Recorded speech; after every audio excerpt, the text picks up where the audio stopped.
Assalamualaikum. Waalaikumsalam. Bang. Bang, saya nak repair balik. Repair. Boleh? Sempat tak siap sebelum Art of Speed? Art of Speed. Oh, 1 sampai 2 bulan 8, betul? Betul. Saya dekat sana.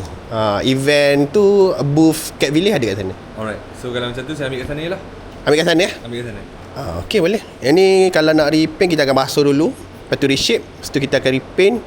Yang package ni harga 90, boleh? Okey, boleh ngam. Okey Okey, baik.